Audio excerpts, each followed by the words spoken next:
After Then yesterday's we have to incidents. be equal opportunity today. Okay. All right, here we go. 1, 2, 3.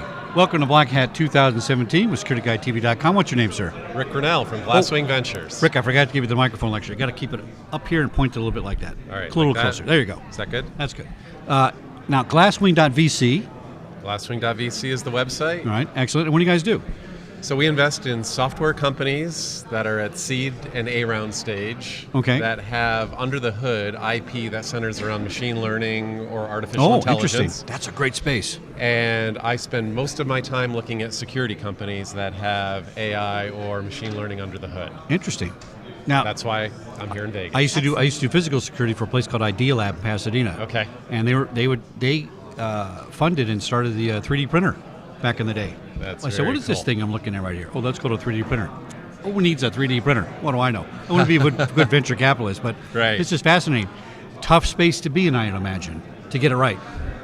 Tough to get it right, but I've been doing this for about 17 years, and the last year was good to me. Resilient Systems was a company that I had funded back in 2010 as a seed investor, and as you know, that's a pretty important part of IBM's security division right now. And I had another exit last year in a company called Prelert, which now is part of Elastic. So, we've been doing some things right over the past few years, and I think, once you get the flywheel turning, success breeds success. So I'm doing 100 interviews Yeah. this year. Last year we did 40. I do all the trade shows for security, right? And I meet a lot of companies that are we're brand new. We just started like a year ago or 6 months ago. We're going Right. walk us through the process of how a company starts. How it starts up, how it works. I mean, they need the money, Right. but they need the ID and the Nexus too, and you got to put those two together. Right, so typically, I'll take you through a process that I'm going through right now. There's a company in New York. It's spinning out of Professor's Lab at Columbia University, and he's a guy that's well known for machine learning and AI technology in the computer science department there. Built a team around that IP to then commercialize it, and it's now going after a better mousetrap for data protection. Won't get into too many of the details. Yeah, since sure. It's a little bit under the radar today. Yeah. But it started out with one or two people with a brilliant idea that then took that idea, started to build what you'd call alpha software, prototyped it, tried it out with a few customers. They got good feedback on that, and then from that point on, they started looking for more institutional money. Came to us through a mutual connection. And that's usually how the first step coming to a VC works, is someone provides a warm lead to someone like me or one of my partners or someone at another firm. And that becomes the first step to getting into the venture discussion, going through the business model, business plan, the IP, the market opportunity. And a lot of times, we already understand the market opportunity and the market timing because we live in this. So security, for example, I don't need to hear about how big the market is or how quickly the endpoint market is growing. That's kind of table stakes or motherhood and apple pie.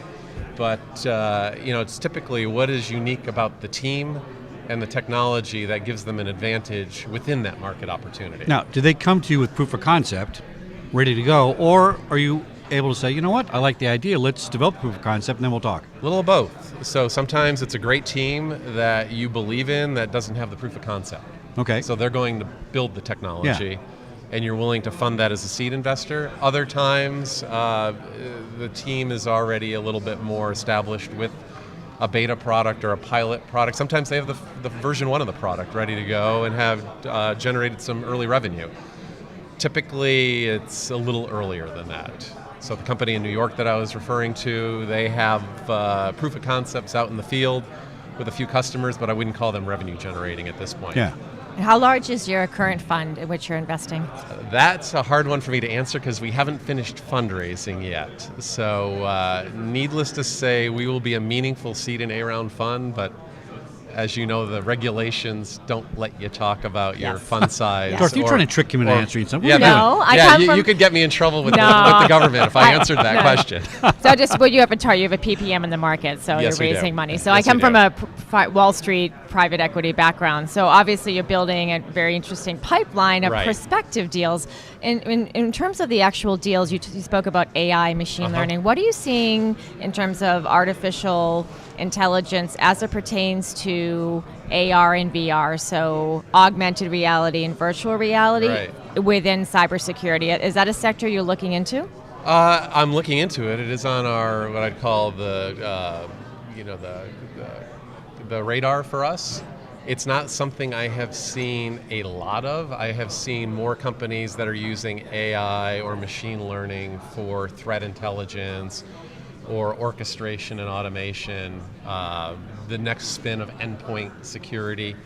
For AR and VR, I have seen folks give what I would call rough demos around what your environment looks like or what the power grid, for example, looks like. Here are the incidents that could impact you, here are the things that are impacting you, and then doing an AR, VR overlay so that someone in the field has a better idea of what they're dealing with.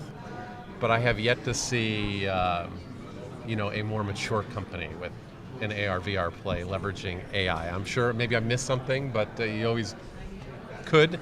But I think we're still in the early innings of that game, especially with AR and VR. I mean, we're in the early innings with AI in general. I mean, there are a number of companies talking about AI on the show floor here or in different presentations, but there's a long ways to go.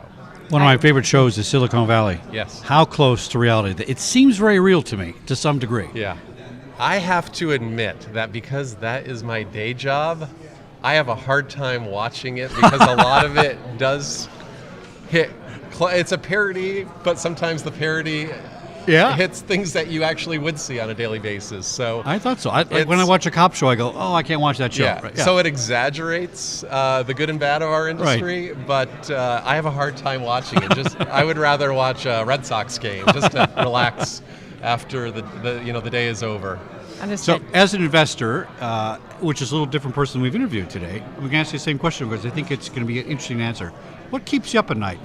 Obviously, you're putting your money where your mouth is, thinking, we need this because it must worry you, maybe, right? Tell us about where you're going with that. Certainly, first and foremost, as an investor, my job is to make a reasonable return for our investors, which tend to be pension funds and endowments and other large institutions.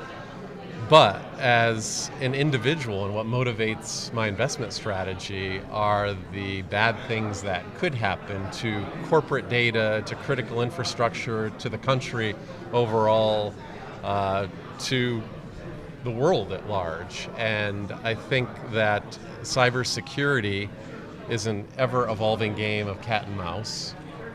Particularly as we've talked about AI, it's not just the good guys who are going to take advantage of AI. Well, the bad guys are going to take advantage of AI. And what does that mean for the power grid? What does that mean for the safety of the next flight you take? Does someone compromise the control systems? Think about self-driving cars. Sounds wonderful, but if that gets hacked using some AI-based technology, big problem. Although I'm not sure they can do any worse than LA traffic. I'm not sure they can ruin that. So those are the things that keep me up at night, or what are the catastrophic or nearly catastrophic events? Yeah, catastrophic, that's what I worry about. That could take down meaningful parts of our economy, critical infrastructure, our safety.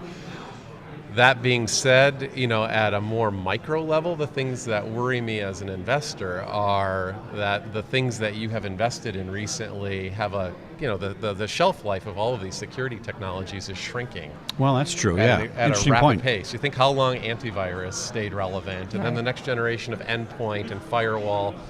It seems like every time there's a great new company with a great new platform, the viability of that platform shrinks, and then they need to acquire or reinvent themselves to stay relevant. So I worry about how fast does that window shrink, and at what point does the company that I invested $10 million in become irrelevant because now all of their technologies have been circumvented. That's a great point. I just read, we only got a minute left, I just read that I think in 10 years cell phones are going to be a thing of the past, old technology. Right. Not going to have them. And who would guess that? But it's going to happen. Yeah, well, so excellent point. Yeah, well, think about 10 years ago. You were probably still using a Motorola Razr or equivalent. Yep. You didn't probably have an iPhone or an Android device in your pocket. Right. Rick Grinnell, Glasswing.vc. Find you on the web, venture capitalist. I'm fascinated by this. Maybe you should invest in Security Guy Radio. What do you think? And you're doing great work for our country. Thanks for coming on Security Guy Radio. Thank you very much. TV. Thanks for having me today. Great interview. Thanks a lot. Thank you.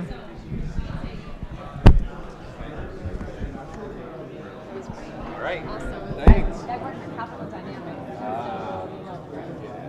I can tell you.